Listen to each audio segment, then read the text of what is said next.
तो जैसा कि स्टूडेंट आप लोग देख पा रहे कि सारे प्रश्न आप सभी के लिए काफी इंपोर्टेंट एंड मोस्ट इंपोर्टेंट लिया गया है। तो आज की इस क्लास आप सभी के लिए काफी ज्यादा खास होने वाला है। तो चलिए स्टार्ट करते आप सभी के पहले प्रश्न के साथ कि आप सभी का पहला प्रश्न क्या पूछा जा रहा है। तो पहला प्रश्न है कि निम्नलिखित में से कौन सा राष्ट्रीय उद्यान असम में है। निम्नलिखित में से कौन सा राष्ट्रीय उद्यान असम में है। तो राइट आंसर हो जाएगा आप सभी का Manas national park. Manas national park option number b आप सभी का राइट आंसर हो जाएगा। चलिए अगले प्रश्न की ओर बात करते हैं। आप सभी का दूसरा नंबर प्रश्न यहां पर पूछा जा रहा है कि प्रसिद्ध सांची का स्तूप कहाँ स्थित है। तो प्रसिद्ध सांची स्तूप की बात करते हैं तो राइट आंसर हो जाएगा आप सभी का Madhya Pradesh. Option number B student आप सभी का राइट आंसर हो जाएगा क्वेश्चन नंबर 2 का। चलिए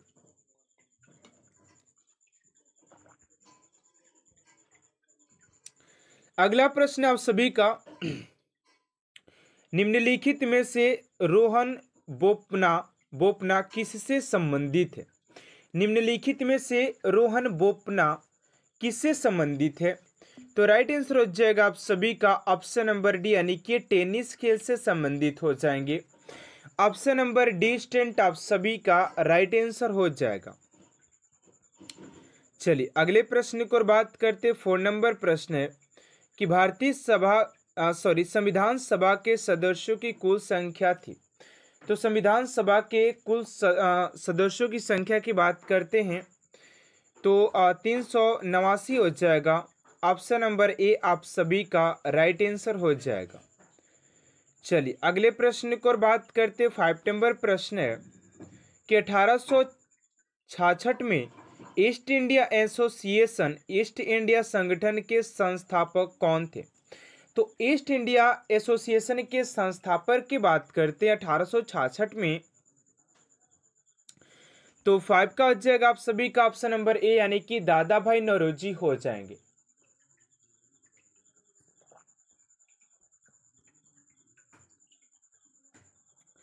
अगला प्रश्न आप सभी का 6 नंबर की सविनय अवग्रह आंदोलन के दौरान ब्रिटिश भारत का वायसराय कौन था। सविनय अवग्रह आंदोलन के दौरान ब्रिटिश भारत का वायसराय कौन था। तो 6 का राइट आंसर हो जाएगा ऑप्शन नंबर डी यानी कि लॉर्ड इरविन हो जाएगा। Lord Irwin option number D आप सभी का राइट आंसर हो जाएगा। चलिए अगला प्रश्न है कि राष्ट्रीय उपभोक्ता विवाद निवारण आयोग कहाँ है। राष्ट्रीय उपभोक्ता विवाद निवारण आयोग कहाँ पर है। तो 7 का हो जाएगा ऑप्शन नंबर सी यानी कि नई दिल्ली। ऑप्शन नंबर सी आप सभी का राइट आंसर हो जाएगा।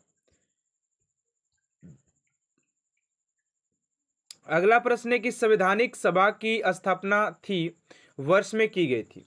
यानी कि संवैधानिक सभा की स्थापना कब की गई थी। तो 8 का राइट आंसर हो जाएगा ऑप्शन नंबर बी यानी कि 1946 में किया गया था। 1946 ऑप्शन नंबर बी आप सभी का राइट आंसर हो जाएगा क्वेश्चन नंबर 8 का। चलिए अगले प्रश्न की ओर बात करते उससे पहले आप सभी से एक छोटा सा रिक्वेस्ट है कि अभी तक आप सभी चैनल को सब्सक्राइब नहीं किए तो प्लीज स्टूडेंट चैनल को सब्सक्राइब कर साथ साथ बेल आइकन को प्रेस कर दीजिएगा ताकि ऐसा मोस्ट इंपोर्टेंट क्लास स्टूडेंट आप तक सबसे जल्द पहुंचते रहे। चलिए अगला प्रश्न आप सभी का 9 नंबर कि अल्बर्ट बिल पेश किए जाने के समय ब्रिटिश भारत का वायसराय कौन था। तो 9 का हो जाएगा ऑप्शन नंबर बी यानी कि रिपन हो जाएगा। ऑप्शन नंबर बी स्टूडेंट आप सभी का राइट आंसर हो जाएगा।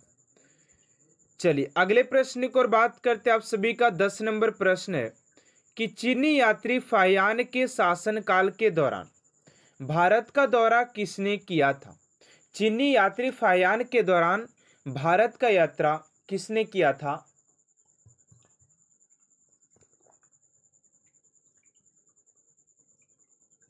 तो चंद्रगुप्त मौर्य हो जाएगा। Chandragupta option number C. चलिए अगला प्रश्न आप सभी का 11 नंबर की भारतीय संविधान का भाग 2 से संबंधित है। तो नागरिकता हो जाएगा ऑप्शन नंबर ए, नागरिकता ऑप्शन नंबर ए। चलिए अगले प्रश्न को बात करते 12 नंबर है कि सिंधु घाटी सभ्यता के लोगों की मुद्रा कॉइन्स में किस देवता की आकृति चित्रित थी।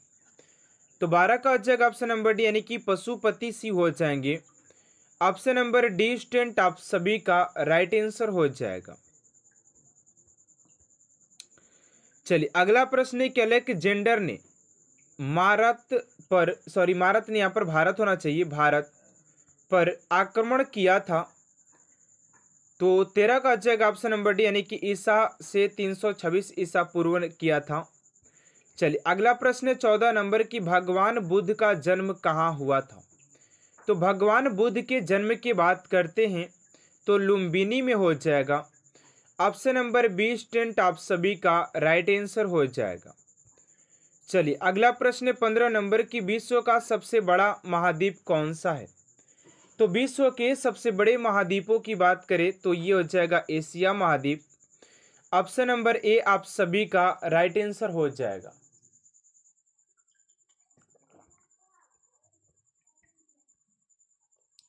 अगला प्रश्न विश्व का प्रथम विश्वविद्यालय कौन सा है। तो तक्षशिला हो जाएगा, ऑप्शन नंबर सी। चलिए अगला प्रश्न है कि भारत में ईस्ट इंडिया कंपनी ने अपना पहला कारखाना कहाँ खोला था। तो 17 का हो जाएगा ऑप्शन नंबर सी यानी कि सूरत में खोला था। ऑप्शन नंबर सी आप सभी का राइट आंसर हो जाएगा क्वेश्चन नंबर 17 का। चलिए अगला प्रश्न है कि भाभा परमाणु अनुसंधान केंद्र कहाँ स्थित है। तो भाभा परमाणु अनुसंधान केंद्र की बात करते हैं तो 18 का हो जाएगा डी यानी कि मुंबई में स्थित हो जाएगा। ऑप्शन नंबर डी आप सभी का राइट आंसर हो जाएगा क्वेश्चन नंबर 18 का। चलिए अगला प्रश्न आप सभी का 19 नंबर की भारत का सबसे बड़ा शहर कौन सा है। तो ऑप्शन नंबर बी हो जाएगा मुंबई हो जाएगा। अगला प्रश्न जापान की राजधानी का नाम क्या है। राजधानी जापान की टोक्यो हो जाएगा, करेंसी येन हो जाएगी। अगला प्रश्न पृथ्वी के सबसे नजदीकी ग्रह कौन सा है। तो बुध हो जाएगा ऑप्शन नंबर डी। यहाँ पर शुक्र बुध यार पृथ्वी सॉरी यार मैंने सूर्य को समझ लिया था, यहाँ पर पृथ्वी की बात किया जा रहा है तो शुक्र हो जाएगा। इस बात को ध्यान दीजिएगा, मैंने यहाँ पर शुक्र को समझ लिया था, ठीक है ना। अगला प्रश्न ओलंपिक खेल कितने वर्ष बाद आयोजित होते हैं। तो ओलंपिक खेल की बात करते तो ये होते हैं आपसी के 4 वर्ष के बाद होता है। अशोक चक्र में कितनी तीलियां होती है। तो 24 हो जाएगी। भारत में आपातकाल की घोषणा कब की गई थी। तो भारत में आपातकाल की घोषणा की बात करते हैं तो ये 1962 में किया गया था। 1962 आप सभी का राइट आंसर हो जाएगा। प्रश्न के साथ तो जैसा कि स्टूडेंट आप लोग देख पा रहे हैं कि सारे प्रश्न आप सभी के लिए वन लाइनर क्वेश्चन लिया गया and student one liner question लाने के पीछे का रीजन क्या है आप लोग ये जान लीजिए कि वन लाइनर क्वेश्चन आप लोग एमसीक्यू क्वेश्चन करने से कंपेयर में आप लोग कम समय में अधिक से अधिक क्वेश्चन को लगा पाएंगे, क्योंकि बड़े बड़े टीचर्स बोले हैं कि आप लोग अगर जल्दी रिवाइज करना चाहते हैं तो वन लाइनर क्वेश्चन को कीजिए जिसमें कि आप लोग कम समय में अधिक से अधिक क्वेश्चन को लगा पाएंगे। तो इसीलिए मैंने आप सभी के लिए वन लाइनर क्वेश्चन सभी लाया जिससे कि आप लोग अच्छे तरीके से और कम समय में अधिक से अधिक क्वेश्चन को आप लोग यहाँ पर लगा पाए, ठीक है ना। तो चलिए पहले प्रश्न की ओर बात करते हैं। आप सभी का पहला प्रश्न क्या पूछा जा रहा है, ध्यान दीजिएगा। कह रहा है कि पृथ्वी का एकमात्र प्राकृतिक उपग्रह कौन है। कह रहा है कि पृथ्वी का एकमात्र प्राकृतिक उपग्रह है। तो राइट आंसर हो जाएगा आप सभी का चंद्रमा हो जाएगा। अगला प्रश्न है गांधी फिल्म में गांधी की भूमिका किसने निभाई है। गांधी फिल्म में गांधी की भूमिका किसने निभाई है। तो वेन किंग्सले ने निभाई है। शिक्षक दिवस कब मनाया जाता है। तो 5 सितंबर को शिक्षक दिवस के रूप में मनाया जाता है, ठीक है ना। चलिए अगले प्रश्न की ओर बात करते हैं। आप सभी का 4 नंबर प्रश्न है एंड स्टूडेंट आज की इस क्लास में आपसे लिए 200 MCQ क्वेश्चन लिया गया जो कि काफ़ी इंपोर्टेंट है, ठीक है ना। कह रहे कि जापान पर परमाणु बम कब गिराया गया था? तो 1945 में जापान पर परमाणु बम गिराया गया था। अगला प्रश्न है कि भाखड़ा नागल बांध किस नदी पर है? तो भाखड़ा नागल बांध की बात करें तो आपसी के सतलज नदी पर हो जाएगा। भारत के राष्ट्रीय पुष्प की बात करें तो कमल हो जाएगा। चलिए अगले प्रश्न को और बात करते हैं आप सभी का 7 नंबर प्रश्न है कि धनराज पिल्ले किस खेल से संबंधित है? तो धनराज पिल्ले की बात करें कि किस खेल से संबंधित हो जाएंगे?